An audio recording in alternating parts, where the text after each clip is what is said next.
Baik, ya. Jadi tema pada malam hari ini adalah mengenal bencana, mengurangi dampak. Ya, oke. Narasumbernya tidak jauh-jauh, tidak jauh-jauh. Ya, beliau seorang pranic healer, kemudian fellow Green Faith, anggota Dewan Pengarah Proklim KLHK. Nah, nanti kita bisa kenalan lebih jauh. Siapa ini pembicara kita? Dikenal dengan nama Ibu Brigita ya, Brigita Isworo, dengan nama lengkap Brigita Isworo Laksmi. Ya, beliau kelahiran Solo ya tanggal 6 Juli. Nah, tahunnya nggak saya sebut nih, biasanya ini rahasia. Oke. Kemudian pendidikan beliau adalah geofisika dan meteorologi dari ITB ya, S1-nya, kemudian filsafat lingkungan, lalu STF di Briarkara, S2-nya, menjadi wartawan Kompas pada tahun 1988 sampai dengan 2019, terakhir di Des Humaniora menulis isu-isu terkait lingkungan hidup, perubahan iklim, masyarakat adat, dan ITEK. Ya, beliau juga seorang editor di Des Humaniora untuk lingkungan dan ITEK pada tahun 2007 sampai 2012, anggota Fellow Green Faith tahun 2021, kemudian anggota The Climate Reality Project yang didirikan Al Gore sejak 2008, anggota Dewan Penilai pada penghargaan KLHK Green Leadership untuk kepala daerah atau Nirwasita Tantra dari 2016 sampai dengan sekarang, anggota Dewan Pertimbangan Sekolah Adiwiyata KLHK 2016 sampai dengan sekarang, anggota Dewan Pengarah Proklim KLHK 2020 sampai 2024. Ya, ini masih berlangsung. Kemudian anggota Board GEFSGP. Wah, ini apa ini? Nanti silakan dijelaskan Ibu Brigita. Tahun 2018 sampai sekarang, ya. Kemudian Fellow C13 Leadership for Environment and Development. Ya, cukup banyak ini. Nampaknya beliau pakarnya di bidang lingkungan hidup, jadi kita bisa beruntung malam ini bisa belajar bersama beliau. Segera saja, tanpa berpanjang kata, kita sambut Ibu Brigita Isworo Laksmi dengan paparannya yang tentunya luar biasa. Silakan. Masih di mute, Bu. Oke. Selamat malam, namaste. Terima kasih atas perkenalan tadi. Harus ada beberapa koreksi. Dengan Mbak siapa? Maaf saya. Ya, saya Kathy, Bu Brigita. Mbak Kathy, terima kasih. Ada beberapa koreksi. Yang pasti saya udah pensiun. Kegiatan UPAN-nya ya, udah nyata. Jadi tahunnya nggak disebut pun udah tahu. Kemudian yang Adiwiyata sudah tidak. Lalu kalau pranic healing saya tidak berani menyebut pranic healer seperti yang disebut Mas Dodi di WAG. Saya adalah murid yang sedang bahasa Inggrisnya timik-timik ya belajar pranic healing.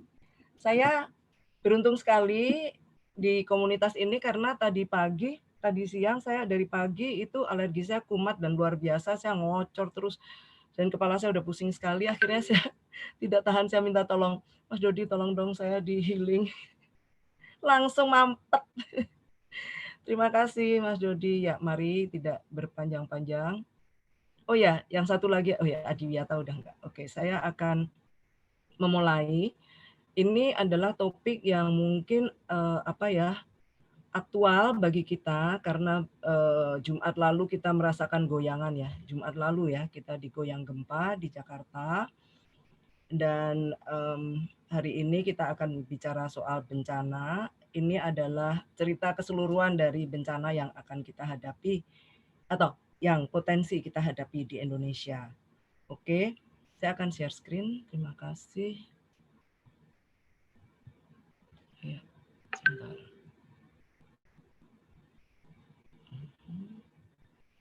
Oke, saya beri judul mengenal bencana, mengurangi dampak. Karena kalau dalam bencana kita belum apa-apa, tentu biasanya kita sudah takut karena selalu ada kurban. Dan yang menonjol selalu kurban dan segala penderitaan itu karena memang itu yang sangat dekat dengan apa ya, eksistensi kita ya. Kalau kita terkena bencana, kita merasa bisa eksistensi kita habis kalau kita menjadi korban di situ. Oke, saya mulai saja. Mengapa sih kita perlu mengenal bencana di sekitar kita?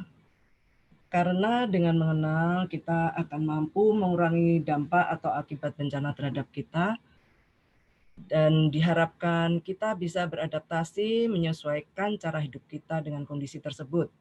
Misalnya dalam membangun rumah, memilih perabot, membuat langkah-langkah antisipasi, tujuan penyelamatan diri, dan semuanya disesuaikan dengan potensi bencana di sekitar kita di mana kita tinggal.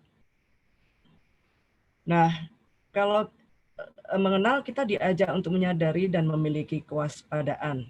Kita boleh saja takut, namun juga sekaligus diminta memiliki kesadaran tentang kemungkinan bencana tersebut. Bukan hanya itu, tapi sebenarnya kondisi itu bisa kita wujudkan jika pengetahuan tentang potensi bencana itu kita internalisasi dalam diri kita. Jika kita sudah menginternalisasi, artinya kita tidak denial, kita mengakui bahwa kita memang ada di daerah yang potensi bencana dan rawan bencana, dan terus-menerus kesadaran itu ada, maka kita akan memiliki kesadaran yang dalam dan bisa berpikir, bersikap, serta berperilaku secara tepat sesuai dengan potensi bencana di sekitar kita. Nah, lalu apa sih potensi bencana di Indonesia? Bencana itu sebenarnya terberi. Tidak ada di dunia ini kayaknya yang benar-benar selamat dari bencana apapun itu. Karena ada dua hal yang mempengaruhi kita rawan bencana atau tidak, yaitu kondisi geologis dan kondisi geografis. Nah, secara geologis, Indonesia itu berada di atas pertemuan 3 lempeng tektonik, yaitu lempeng Eurasia, lempeng Pasifik, dan lempeng Indo-Australia. Indo-Australia itu ketemunya di daerah dekat-dekat Sulawesi sana, lalu mengarah ke Australia. Kalau yang Pasifik itu dari utara Sulawesi itu kemudian ke atas. Kemudian yang satu lagi Eurasia itu adalah dari Asia ke atas. Oh, hilang ya tadi.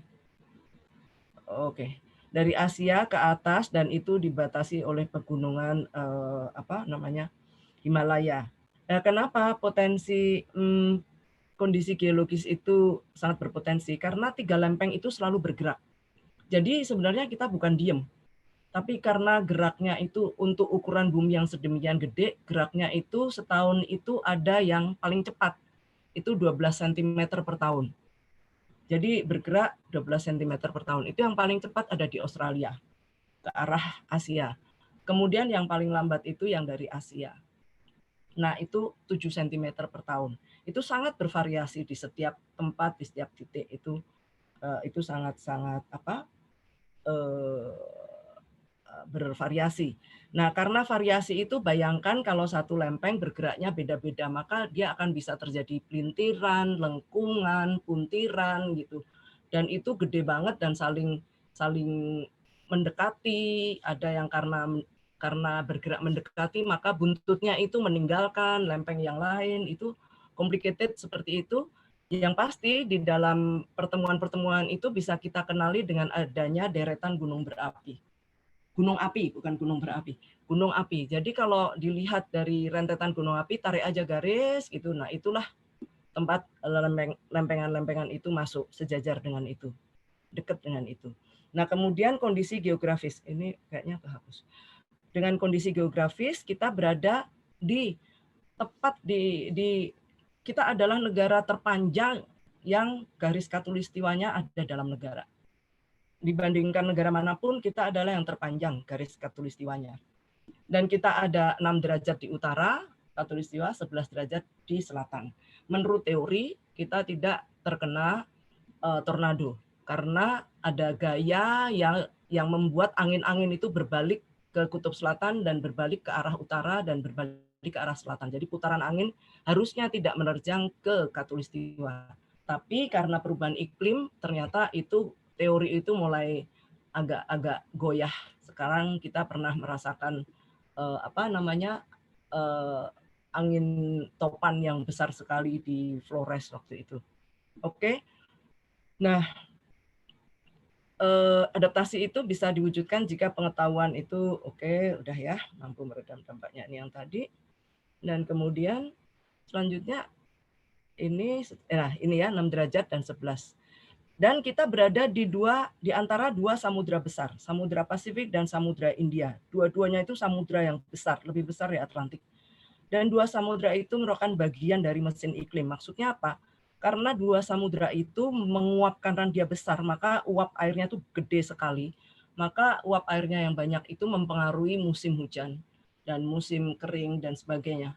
Jadi temperatur dan tekanan di atas dua samudra besar itu sangat mempengaruhi iklim di seluruh dunia. Dan kita pastinya paling terdampak karena kita dekat dengan mereka. Oke.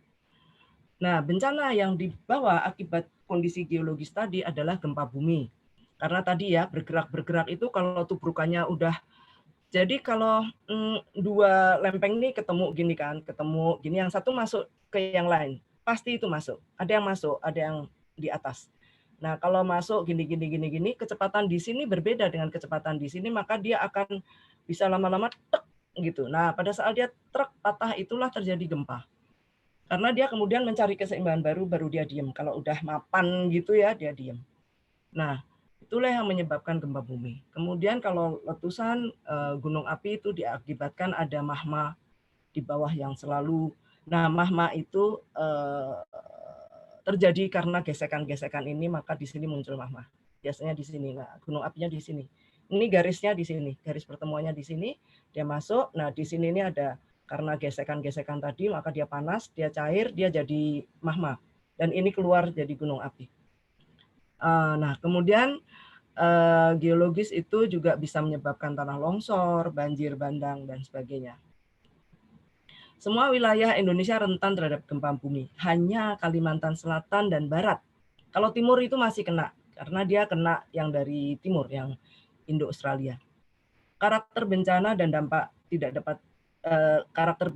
dampak dari bencana geologis tak dapat diprediksi, karena pusatnya ada di bawah dan lempengannya itu gede sekali.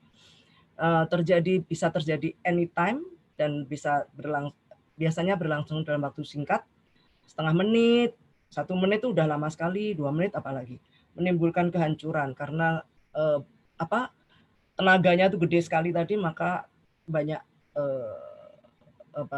dampaknya juga luar biasa, gitu ya. Nah, dalam katalog bencana gempa bumi sebenarnya gempa bumi itu terjadi di seluruh wilayah Indonesia ya tadi, masih kecuali bagian barat dan bagian selatan. Dan sudah disusun katalog dari 1821 sampai 2009. Dan setelah 2009 belum ada katalog yang lengkap sampai 2022. Nah, itu yang pernah tsunami itu yang gede-gede aja. Itu 2006 itu ada tsunami yang besar sekali di Aceh, Pangandaran tahun 2006 juga, Mei. Kalau ini yang 2005 Pangandaran. Lalu yang di Aceh itu Desember tanggal 26 tahun 2009, sorry. Pangandaran 2006. Nah, Kebumen pernah, 57 pernah, 1840 pernah, Tulung Agung, Jember, Banyuwangi, semuanya ada. Nah, kemudian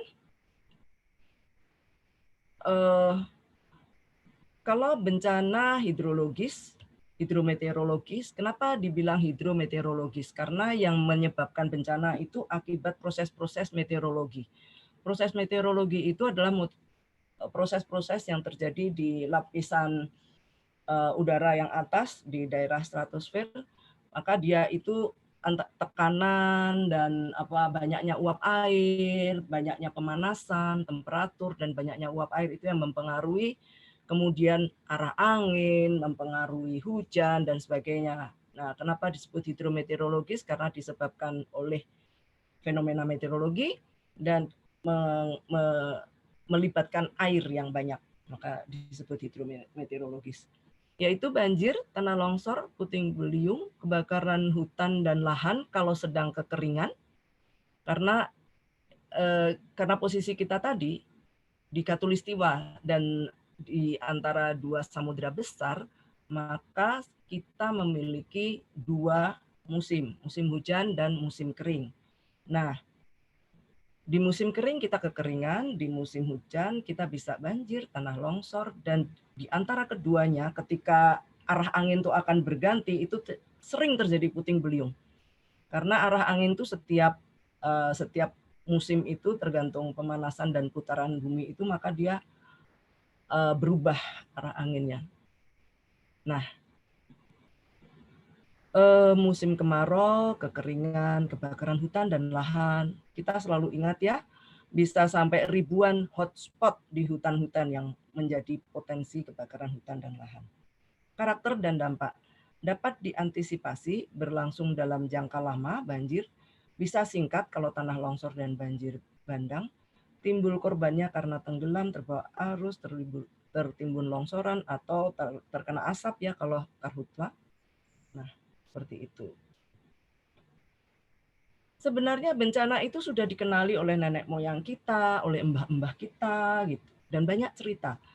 Terutama kalau di daerah pesisir selatan itu, kalau terjadi tsunami itu diceritakan bahwa Nyai Roro Kidul sedang tetirah mau ke daratan, mau bertemu dengan raja atau apa gitu. Maka dia membuat laut bergolak. Dan kemudian juga ada kepercayaan di mana-mana ada cerita legenda atau cerita rakyat di Jepang, di mana-mana. Itu di Indonesia juga, kalau kita gempa katanya kita berada di bawah kita tuh ada ular yang sedang tidur. Kalau ularnya bergerak maka terjadi gempa. Kalau di Jepang tuh kura-kura raksasa, di punggung kura-kura raksasa. Seperti itu. Jadi bukan cerita yang baru. Dan sebenarnya juga kenapa rumah-rumah adat itu berbeda dengan rumah-rumah kita? Itu sebenarnya adalah adaptasi mereka terhadap bencana. Masyarakat sudah tahu daerahnya itu gempa, maka mereka rumahnya, kalau dikenali rumah-rumah Jawa yang dulu tuh, joglo itu ada tumpak. Jadi di bawahnya tuh ada kayak beton, lalu ada kayu, di mana kayunya kemudian bisa berputar kalau ada gempa, dan karena dia kayu, dia tidak terlalu berbahaya kalau menimpa orang, dan dia akan lebih lentur. Itu sebenarnya adalah bentuk-bentuk dari adaptasi. Banyak sekali juga di daerah-daerah pedalaman itu kan mereka pakai daun, bukan pakai bata-bata gitu. Juga antara lain karena hawa yang panas dan sebagainya. Sebenarnya adaptasi itu sudah ada sejak nenek moyang kita, tapi kita ubah karena kita mengadopsi pengetahuan ilmu bangunan dari barat. Padahal bangunan dari barat juga kita tidak serap sepenuhnya. Dengan iklim kita ini, sebenarnya orang Belanda dulu menyadari, maka kalau kita cermati, bangunan-bangunan lama itu di bawah selalu ada lubang. Di bawah bangunan itu, di bawah tembok itu ada lubang. Dan atasnya juga ada lubang angin. Kenapa? Karena dia udara dalam rumah kalau sudah panas, dia akan turun. Dia akan naik. Dan udara dingin dari luar masuk dari bawah. Dan dia kemudian mengalami pemanasan dalam rumah karena ada manusia dan sebagainya, dan mengalami pemanasan, dia naik keluar dari atas. Maka sebenarnya nggak perlu AC kalau ada lubang di atas dan di bawah. Tapi sekarang kita jarang melakukan itu. Semua ditutup, makanya kita perlu AC. Oke. Lalu bencana. Nah, ini pembukaan hutan. Perilaku kita tuh menambah intensitas dan dampak bencana. Pembukaan hutan, meninggikan jalan, atau menutup gorong, atau meninggikan, kita nggak mau tempat kita jadi sarang nyamuk, kita tinggikanlah ini kita jalan air kita, maka tetangga yang kena, tetangga yang lebih menderita. Karena tadi saya tulis ada pandemi itu adalah dampak ikutan dari bencana. Kalau banjir kita akan bisa terkena pandemi, kalau kita airnya juga tidak mengalir, kita juga bisa terkena pandemi, DPD, dan sebagainya. Oke, kita juga banyak menggunakan bahan berbahaya, banyak kaca, bahan-bahan berat, dan lain-lain. Atapnya dari beton, instead of atapnya tuh pakai bahan yang ringan. Kemudian perabot kayu, kita banyak menggunakan perabot-perabot kaca dan logam yang akan berbahaya jika terjadi gempa, seperti itu.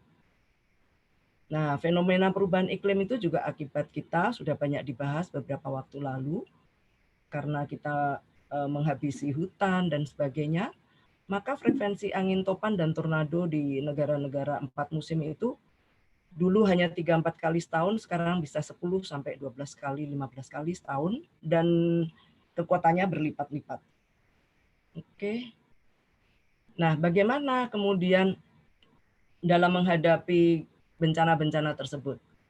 Maka kita harus, sebelum terjadi bencana, kita harus tanpa denial, kita harus melakukan latihan, atau kita di dalam rumah itu melihat di mana kita bisa menyelamatkan diri. Gitu. Menyelamatkan diri itu bisa dilakukan antara lain di tempat-tempat pertemuan pojok-pojok rumah ya, yang ada struktur kuat, nanti ada. Lalu menyiapkan alat pemadam kebakaran, alat keselamatan standar, obat-obatan, dan kalau bisa memperhatikan daerah rawan gempa bumi. Tetapi faktanya Indonesia itu terlanjur membangun dan banyak daerah dibangun di atas jalur-jalur gempa. Termasuk Pondok Indah sampai Ciputat itu ada jalur patahan. Patahan itu tempat pertemuan dua lempeng. Ada patahan yang berjalan dari Ciputat sampai Pondok Indah.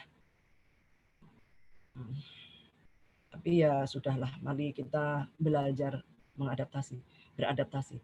Nah, membangun konstruksi rumah yang tahan terhadap guncangan gempa bumi. Sekarang di Indonesia mungkin sudah dimulai sekarang, tapi kalau yang untuk individu saya belum tahu. Tapi banyak arsitek atau ahli sipil sudah bisa melakukannya. Sementara kalau di Iran, di Dubai, untuk bangunan-bangunan yang besar itu mereka udah pakai kayak bonggol lutut itu, jadi kalau kena angin dia akan bergoyang-goyang menari bangunannya. Terutama Jepang yang paling dikenal canggih dalam beradaptasi dengan gempa bumi. Paling canggih adalah Jepang. Dan kita kalau ada yang retak-retak coba direnovasi dan menyiapkan rencana penyelamatan diri. Nah, belajar cara berlindung di bawah meja, tapi kita harus pastikan meja yang kuat, menghindari benda yang jatuh, dan jauh dari jendela kaca. Nah, berdiri di bawah pintu iya, lalu di pojok-pojok di mana ada struktur-struktur bangunan, mepet di pojok. Ya.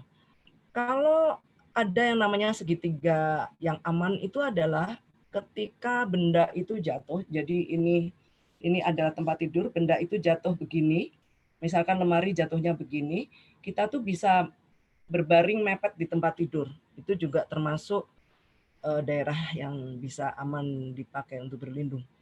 Jika sedang memasak, matikan kompor dan mematikan semua peralatan yang menggunakan listrik untuk mencegah kebakaran. Kemudian kenali bagian bangunan yang memiliki struktur kuat tadi, sudut-sudut bangunan. Nah, setelah Aceh sebenarnya sudah ada peraturan perundang-undangan tentang bencana bahwa setiap kali ada pertemuan di sebuah gedung bertingkat harus dibacakan sebelum pertemuan dimulai, harus dibacakan tata cara penyelamatan diri apabila terjadi gempa atau kebakaran. Dulu saya mendapatkan hal itu saat hanya kira-kira setahun setelah gempa Aceh. Setelah itu tidak ada lagi, karena sebagai wartawan saya sering diundang ke pertemuan-pertemuan dan mereka membacakan, satpamnya akan membacakan. Jika terjadi gempa, Anda harus gini. Itu sudah ada undang-undangnya dan itu sudah SOP-nya sudah pasti. Sayangnya sekarang tidak dilakukan lagi. Nah, ya seperti biasa sering kita dengar jangan gunakan lift jika ada guncangan. Oke, kalau di dalam elevator gunakan interphone. Semoga masih bisa jalan ya, tapi apapun lakukanlah itu. Nah, kalau berjalan di luar hindari jembatan. saat berada dalam mobil, seringkali kita tidak merasa kalau gempanya tidak terlalu besar. Seperti kemarin, banyak yang tidak merasa. Jauhilah persimpangan. Kalau seketika kita harus hentikan mobil dan pinggirkan di pinggir jalan, selalu dengarkan informasi, dan selalu kita lihat apa yang perkembangan dari bencana. Jika ada peringatan tsunami, biasanya untuk daerah-daerah yang dekat bukit dan rawan tsunami seperti daerah Padang, daerah Aceh, daerah di Jogja, di Pangandaran, itu mereka sudah dilatih untuk peringatan tsunami untuk segera evakuasi ke tempat yang tinggi. Kalau tsunami, sesaat sebelum tsunami itu air akan surut jauh sekali ke laut. Maka laut itu menjadi daratan, dan di situ akan banyak sekali ikan. Kejadian yang waktu itu kenapa banyak korban karena orang kemudian menangkapi ikan. Belum pernah ada pengetahuan tentang tsunami. Pengetahuan tentang tsunami di Indonesia baru gencar setelah tsunami di Aceh yang menelan korban 280.000. Bukan hanya di Aceh, tapi juga di daerah Afrika bagian timur dan di daerah Pasifik. Di dalam rumah, setiap orang seyogyanya memiliki satu tas kecil yang berisi peluit dan senter. Mengapa peluit? Jadi kalau kita tertimbun dalam jangka lama, kita bisa memberitahukan keberadaan kita dengan meniup peluit dan atau senter kalau malam hari.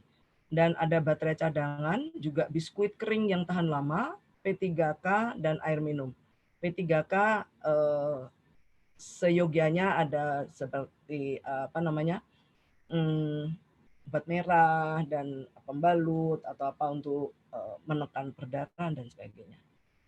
Kemudian dalam letusan gunung api itu harus mengenali istilah-istilah peringatan. Normal, waspada, siaga, awas. Itu bisa berlangsung, durasinya waspada itu bisa lama, tapi juga bisa pendek. Karena gunung api itu juga unpredictable, ketika dia mulai aktif, sampai dia meletus, kadang-kadang lama, kadang-kadang dia tidur lagi, seolah-olah tidur lagi diam. Baru bulan depan dia meletus tiba-tiba gede. Nah itu unpredictable perilakunya. Hindari terpapar abu vulkanik. Nah, kalau kita sedang lari keluar, saya mengalami gunung api meletus yang termasuk gede, yaitu Pinatubo. Itu adalah letusan ketiga atau keempat terbesar sepanjang sejarah dunia. Saya sedang di Filipina, itu pagi-pagi harusnya besoknya saya terbang, tapi ternyata waktu keluar putih semua dan tebel. Tebelnya kira-kira udah 2 mili lah di atas mobil-mobil itu, abu vulkanik, abu-abu semua, bukan putih, abu-abu kekuningan. Nah itu, abu vulkanik itu bisa masuk ke paru-paru kita. Untuk mengatasinya kita pakai handuk basah, kita tutup di muka, kita tutupkan begini. Nah, dia bisa gelap. Nah, kalau lahar, awan panas ya tentu harus dihindari. Pokoknya kalau mengikuti peringatan kita harapkan banyak bisa selamat ya. Nah, pasca bencana harus segera bersihkan abu vulkanik karena itu berat. Memang berat, itu bukan kayak abu biasa karena dia ada silikat, ada unsur-unsur logam di dalamnya. Kemudian perhatikan istilah-istilah kawasan rawan bencana. Kawasan rawan bencana 1 itu apa, KRB 2 apa, KRB 3 apa. Itu terkait ancaman lahar, ancaman awan panas, ancaman debu, dan sebagainya ada di situ. Kemudian kalau banjir kita juga harus mengenal istilah-istilah tingkatan ancaman banjir. Saya sarankan untuk melihat googling di BNPB, Badan Nasional Penanggulangan Bencana, BNPB Go ID. Di sana nanti akan ada kit tentang segala hal ini, bisa dipelajari. Dan kita harus mengenali wilayah kita tinggal terkait ancaman banjir. Kayak kakak saya itu berkali-kali terkena banjir, sehingga kalau sudah hujannya deras, mereka itu kayak giliran untuk memantau peringatan. Kalau dibilang jebol atau pintu air dibuka, maka mereka sudah langsung mengamankan barang-barang, entah diangkat atau apa. Sekarang barang-barang yang di bawah itu adalah barang-barang yang tidak gampang lapuk.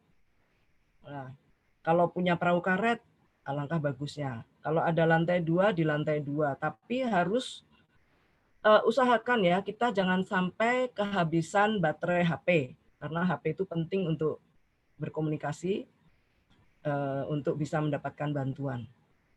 Juga siap dengan kit bencana.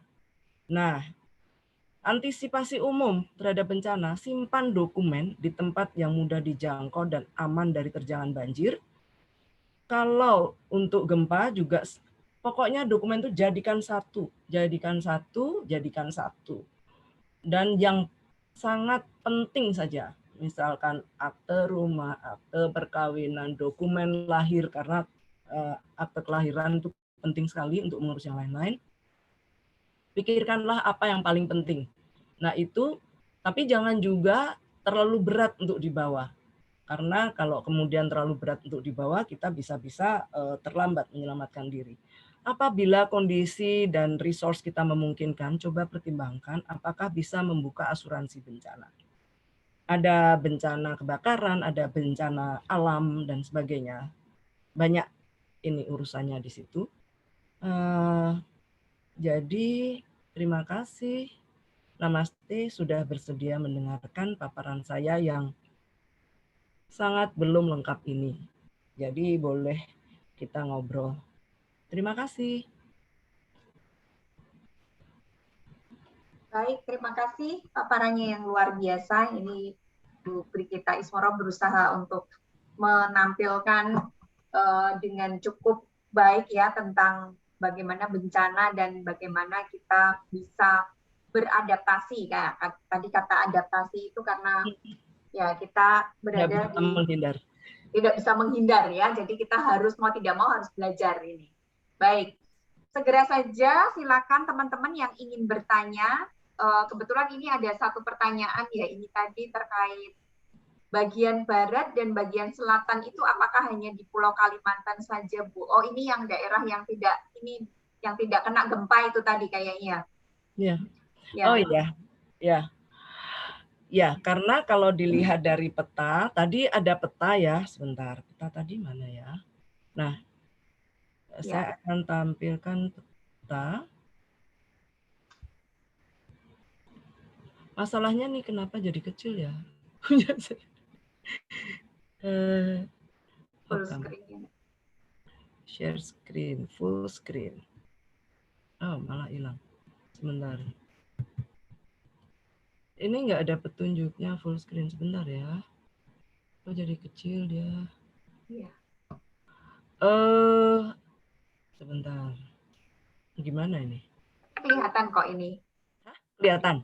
Kelihatan ya, cuman bentuknya aja kecil ya, tidak slideshow. Oh gitu, sebentar. Kemungkinan yang ini sebentar. pencet yang slideshow. Pakai slideshow ya. Ya.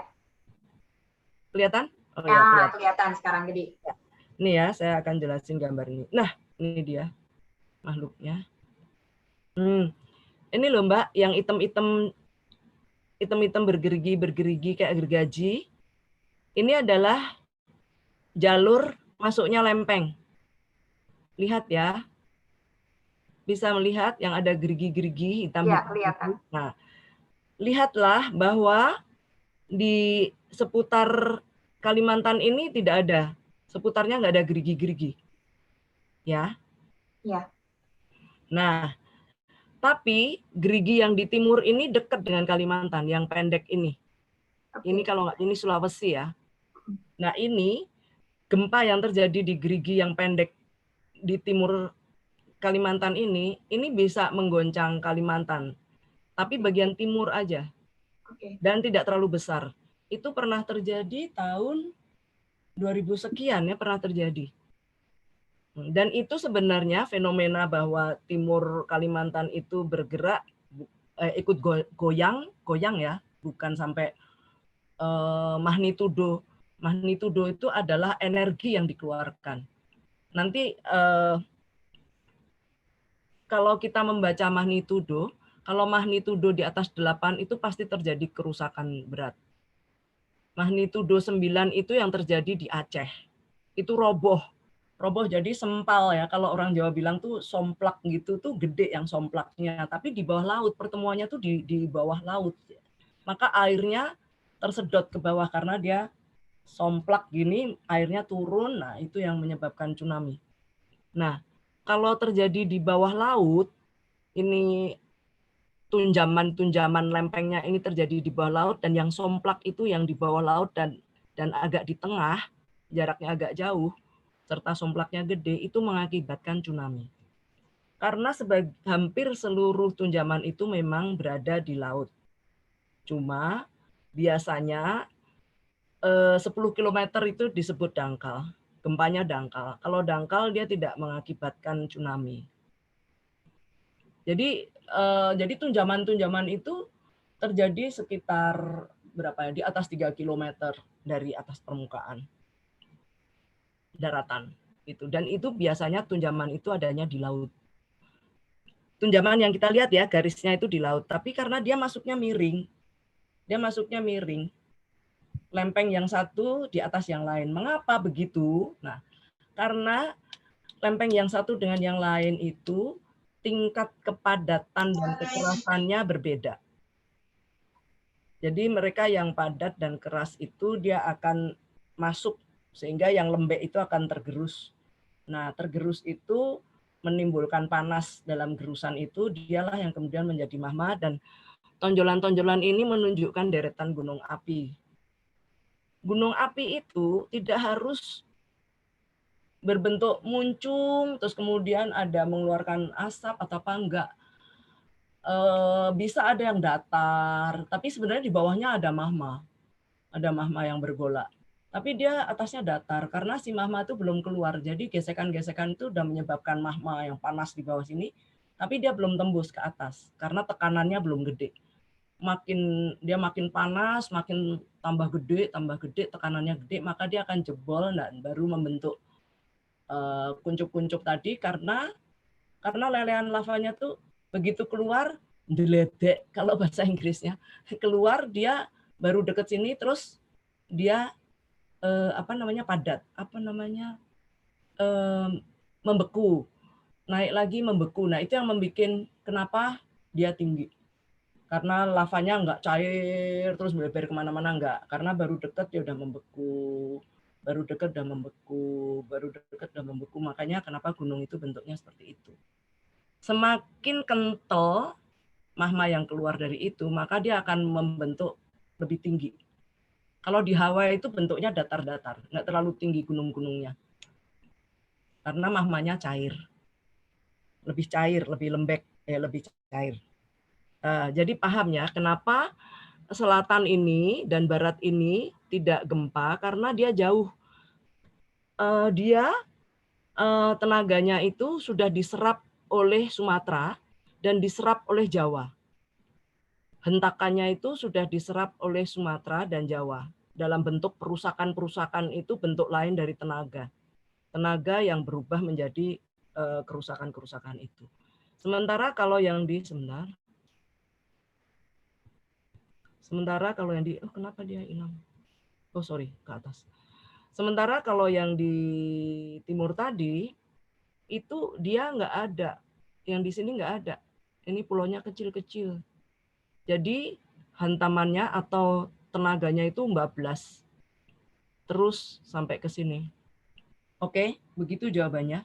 Ya, oke. Terima kasih Bu Brigita. Ini Mbak Dora juga sudah nampaknya sudah cukup jelas ya. Jadi daerah aman dikarenakan jauh dari lempengan dan sehingga tidak ada yang jadi ada yang menahan ya. Kira-kira demikian. Oke, apakah ada pertanyaan lagi? Kita masih bisa 2-3 pertanyaan. Silakan teman-teman. Mumpung kekhawatiran terbesarnya apa? Ya, ini kekhawatiran terbesar kita apa ini terkait dengan bencana, kondisi, potensi sebenarnya, potensi bencana yang ada. Silakan teman-teman. Ini kan temanya lagi banjir sama hujan ini, Bu. Ya, nah, kalau banjir sama hujan itu beritanya atau informasinya lebih mudah dipahami ya, dan banyak sekali di mana-mana. Istilah-istilahnya juga kita lebih mudah memahami. Makanya yang saya pesankan kalau untuk bencana gempa bumi dan gunung api itu benar harus mendengarkan apa itu situasi normal, waspada, kemudian awas, gitu dan sebagainya itu. Nanti setelah ini bisa saya share nanti di grup itunya. Oke, baik. Terima kasih ini untuk Lengkapi penjelasannya ya dengan ini ya. istilah-istilah itu. Penjelasan normal, waspada, siaga, awas, dan bagaimana kita mesti bertindak nih menghadapi ini. Terutama yang dekat-dekat nih, dekat-dekat gunung api. Gunung api. Yang dekat-dekat gunung api. Nah ini perlu untuk memiliki pengetahuan yang cukup supaya kita bisa mempersiapkan diri. Karena memang ya kita tinggal di daerah yang tidak terhindarkan mengalami potensi bencana seperti ini. Silakan teman-teman. Teman-teman yang lain, apakah ada pertanyaan terkait dengan topik kita pada malam hari ini?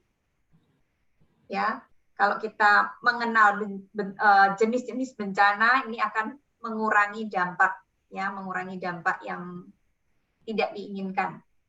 Saya harapkan mengurangi rasa takut juga ya. Ya, betul. Jadi karena kurangnya informasi itu kadang-kadang bikin ketakutannya berlebihan, justru lebih besar dari beritanya itu sendiri ya, karena ketidaktahuan. Nah, mumpung ini kita bisa belajar, teman-teman bisa, ya ini beritanya mungkin lagi waspada gitu, udah ketakutannya luar biasa, atau gunung apinya baru ngeluarin ini ya, uap panas ya, yang bikin, jadi kalau di tempat kita, wah wedhus gembelnya udah keluar nih, gitu, itu udah. Nah, kalau wedhus gembel itu paling bahaya itu. Nah itu sudah. Karena dia panasnya bisa sampai ribuan. Luar biasa ya panasnya. Ya, oke, teman-teman silakan. Masih dibuka pertanyaan terkait dengan bencana. Mbak Kety dan ya silakan. Siapa saya ini boleh ya? Saya izin bertanya, saya Teresia. Oke. Maaf, saya mau tanya kalau apakah meditasi atau yang saat kita memberkati bumi itu bisa membuat keadaan bumi menjadi lebih baik atau bisa membuat apa ya pengaruhnya terhadap gejala-gejala alam seperti ini. Terima kasih, Bu. Baik, terima kasih pertanyaannya Bu Teresia. Ini ranahnya kayaknya bukan ranah saya. Ya. Ini ranahnya Pak Dodi atau Ibu Vita atau para yang sudah mumpuni dalam ini ya meditasi. Ya, sebenarnya tidak mumpuni, tapi paling tidak kalau efeknya ke saya ya dengan meditasi itu anxiety atau kecemasan yang luar biasa itu karena kalau kita cemas tuh kita nggak ngerti mau ngapain, kita udah dicekam kecemasan yang luar biasa. Betul. Dengan meditasi itu kecemasan kita tuh turun gitu sehingga kita bisa bisa berdamai dengan kondisi rasa cemas itu. Bagaimana ada yang dari Pranic Healing mau menjelaskan? Ya, mungkin saya bisa bantu jawab sedikit ini, Bu Brita.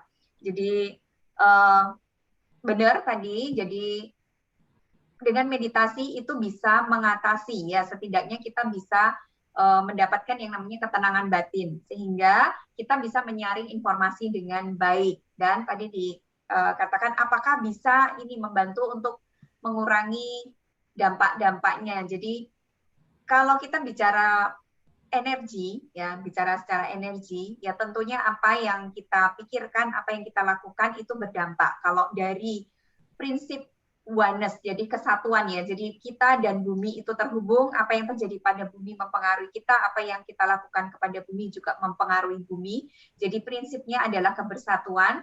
Dari sisi energi, apa yang dilakukan manusia, ya, apalagi ini sesuatu yang bentuknya berkelompok, satu hal baik yang dilakukan bersamaan itu mempunyai sifat melipat ganda, ya, melipat ganda. Jadi satu bentuk kebaikan mendoakan bumi. Jadi meditasi Twin Heart itu kan salah satu bentuk pelayanan kepada Ibu Pertiwi ya, karena yang kita doakan itu bumi Pertiwi seisinya. Ya, biarlah bumi diberkati dengan kedamaian, diberkati dengan udara yang baik, tanah yang baik dan sebagainya. Jadi doa-doa ini juga akan membantu ya secara energi ya menjadikan kondisi yang diinginkan. Tapi tentunya ya pengetahuan tentang bencana ini tadi adalah satu bentuk kewaspadaan yang perlu kita miliki ya supaya kita tetap mempersiapkan diri bagaimanapun. Nah, usaha secara energi tetap bisa kita lakukan untuk setidaknya mengurangi dampak-dampak yang tidak diinginkan. Ya, pernah ada satu kejadian di satu area ya kebetulan waktu itu diinformasikan daerah tersebut akan terlewati tornado.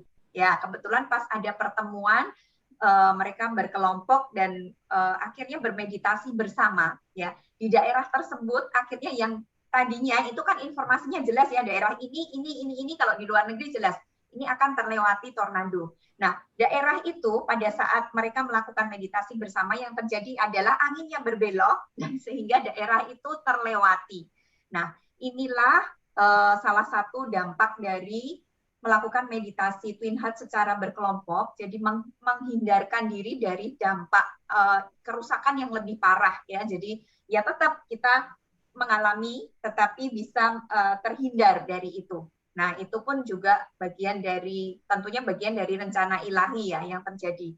Dan kebetulan kita juga mengenal yang namanya doa agung. Ya, doa agung itu satu bentuk doa yang diturunkan pada saat kondisi-kondisi dunia dalam keadaan darurat. Nah, ini bisa kita pakai ya. Kebetulan doa ini terus kita lakukan pada jam-jam yang jam 6 ya. Biasanya kita jam 6, 12, 6 kita melakukan doa-doa ini terutama untuk saat ini. Nah, setidaknya ini bisa membantu untuk mengurangi potensi bencana dari sisi energi. Ya, seperti tubuh manusia, apa yang terjadi di sisi energi ini, nantinya kalau tidak dilakukan apapun, lama-lama memfisik.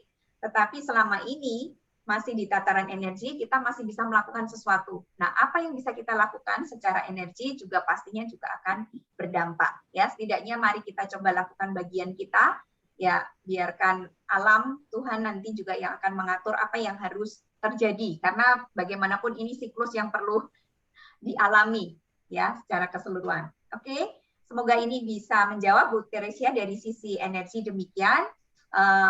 Dari sisi yang lain, apakah masih ada pertanyaan ini terkait dengan tema kita pada hari ini tentang mempersiapkan diri menghadapi potensi bencana sehingga mengurangi dampak-dampak yang tidak diinginkan. Silakan. Masih ada pertanyaan? Kita tunggu 1-2 menit. Terima kasih Bu Keti. Oke. Terima kasih. Ya, Bu Teresia. Adakah pertanyaan lain? Silakan teman-teman memakai kesempatan ini untuk kita menambah pengetahuan dan mempersiapkan diri menghadapi kondisi yang tidak diinginkan. Oke. Mungkin saya tambahi aja ya. Silakan, Bu. Kalau di Indonesia itu kan tentang bencana itu sudah ada undang-undangnya dan Badan Penanggulangan Nasional Bencana itu kan yang menjadi payung utamanya kan. Nah, sekarang sudah dilakukan di daerah-daerah terutama yang rawan bencana gunung api, itu anak-anak sekolah tuh dilatih. Cuma ya pada saat ini belum seluruh sekolah itu melakukan hal tersebut. Kalau di Jepang itu sudah dilakukan, semua anak sekolah di Jepang mau sampai umur 5 tahun mereka sudah tahu. Kalau terjadi gempa harus apa sudah tahu. Dan di setiap gedung untuk negara-negara yang banyak gempa seperti di Selandia Baru juga itu di pintu-pintu masuk gedung itu selalu ada cara-cara menyelamatkan diri ketika terjadi gempa. Misalnya kita katakanlah masuk ke mall, itu di pintu mall itu di gede gitu. Cara menyelamatkan diri dari gempa itu ditempel di semua gedung, office, mall, pokoknya ruang publik, gedung-gedung publik itu semua ada. Kayak gitu, petunjuk untuk menyelamatkan diri saat gempa. Di Selandia Baru juga gitu. Saya pernah di sana tinggal, setiap hari itu terjadi goyangan kalau di sana itu. Di daerah Wellington yang pulau yang utara tapi bagian selatan itu kita lagi duduk dan itu terasa banget. Dan itu tiap hari ada, hampir nggak pernah nggak ada. Setiap hari ada. Kita ini udah bagus, kita nggak setiap kali ada. Yang setiap hari ada itu di Selandia Baru. Di Jepang juga di beberapa pulau kayaknya. Gitu. Tapi bahwa pendidikan atau penyadartahuan awareness itu benar-benar oleh pemerintah itu dilakukan sampai ke bawah, ke tingkat tapak. Jadi setiap orang tahu bagaimana menyelamatkan diri. Sayangnya di kita belum. Gitu. Itu. Paling tidak bisa menggunakan alat-alat komunikasi seperti radio dan televisi untuk setiap kali mengingatkan bahwa Indonesia itu rawan ini, bagaimana Anda menghadapi ini. Seharusnya kalau bisa dilakukan itu akan bagus sekali. Baik, terima kasih tambahan informasinya Bu Brigita. Nampaknya waktu sudah mendekati jam 9, kita akan mempersiapkan diri untuk melakukan meditasi Twin Heart, dan sebelumnya kita akan olahraga dan melakukan terapi memaafkan sebelum kita mulai dengan meditasi Twin Heart. Jadi untuk sesi pada malam hari ini terkait tema mengenal bencana dan mengurangi dampak kita cukupkan, tetapi untuk informasi lebih lanjut, ini Bu Brita masih akan menjanjikan untuk istilah-istilah ya Bu ya, tentang bencana ini nanti kita share di grup, sehingga nantinya ini akan menjadikan pengetahuan bagi kita yang selanjutnya ya kita bisa secara mandiri belajar ya, karena kalau kita mengharapkan ini ada di tiap instansi atau ada di mana-mana tentunya akan lebih sulit ya. Jadi mari kita mulai bangun dari diri kita, kelompok terdekat, dan pengetahuan ini setidaknya menjadikan kita lebih bisa waspada menghadapi segala kondisi, ya, kemungkinan bencana dan lain-lain. Baik, terima kasih untuk waktu dan paparannya yang luar biasa Bu Brigita. Terima kasih Bu Betty, terima kasih semua. Namaste. Terima kasih, kita lanjutkan teman-teman. Oke, recordingnya kita stop dulu.